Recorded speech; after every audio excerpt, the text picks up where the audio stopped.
Hi guys! Kumusta po sa inyo lahat? So for today's video ay tara at samahan niyo po ang magluto nitong ating pansit batong lapad.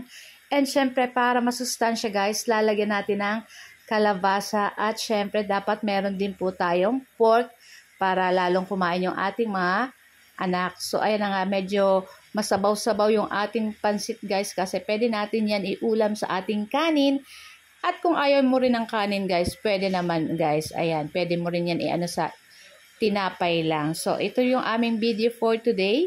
And tara na guys, at samahan niyo po magluto and enjoy watching po. So, ayan nga po, gusto ko nga po palang i-shout out yung ating mga new followers. Ayan, welcome po sa ating page na Mamshi and 3 Sons.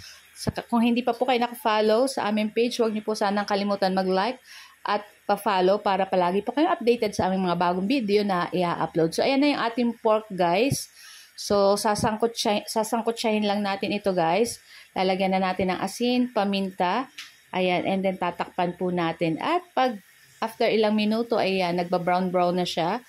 Ayan, so mamaya maglalagay tayo dito ng konting mantika. Kasi nabili ko guys is more on laman ko, konti yung taba. Kaya hindi siya gano'n nagmantika. So, naglagay na po ako dyan ng mantika at konting toyo para malasa na yung ating pork dyan guys. At pagkatapos, ayan, igilid lang natin yung ating pork at maggisa na tayo ng ating bawang. Ayan. And then, ihalo-halo na natin. I-mix na rin natin kasama yung pork at isunod na rin natin dyan yung ating sibuyas. Nako, napakasarap nito guys. Kung hindi nyo pa po na-try, nako, itry nyo na. At syempre, ang ating pansit dito guys is medyo manamis-namis ng konti. Pero optional naman po. Kung ayaw nyo, okay lang. Huwag nyo lagyan ng sugar. So, yun na nga, naglagay na ako ng tubig at naglagay pa ako ng toyo at paminta. Ayan. At naglagay po ako ng ating oyster sauce. Ayan. Halu-haluin lang po natin. Iyan. At naglagay po pala ako dyan ng sugar. Ayan. Saka konti pang asin. Ayan. At pagkatapos, hintayin lang natin kumulo itong ating tubig na nilagay dito sa ating lulutuing pansit. At pag kumulo na guys, ayan, ilagay na natin dyan yung ating pig slice na kalabasa. At pagkatapos, pag kulo uli, ilagay na natin yung ating pansit batong lapad. Ayan. Malalapad po itong ating pansit bato dyan. Ayan. So, kalahating kilo lang po yung nilagay natin dyan na pansit bato. Tapos, yung ating kalabasa is kalahating kilo din. So, pig slice ko lang ng ganyan guys. So, maya-maya papatayin ko na rin guys yung ating apoy dyan kasi baka masobrahan ng luto itong ating pansit. Hintayin ko lang ito guys kumulo. Ayan, ako napakabango nito guys and syempre talagang napakasarap.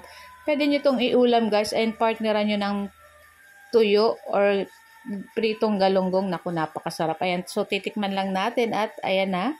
At talagang yummy na yung ating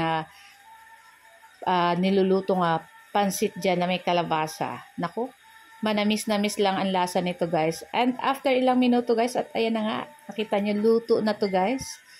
So ayan, medyo masabaw talaga pero okay lang at masarap po sa pansit yung ganitong masabaw-sabaw. Ayan, kasi ngayon medyo maulan-ulan na po. Kaya masarap, may sabaw-sabaw. Ayan. So ayan, makita nyo yung ating may kanin na tayo dyan guys. So, kompleto rekado tayo guys. May gulay, may pansit, may pork.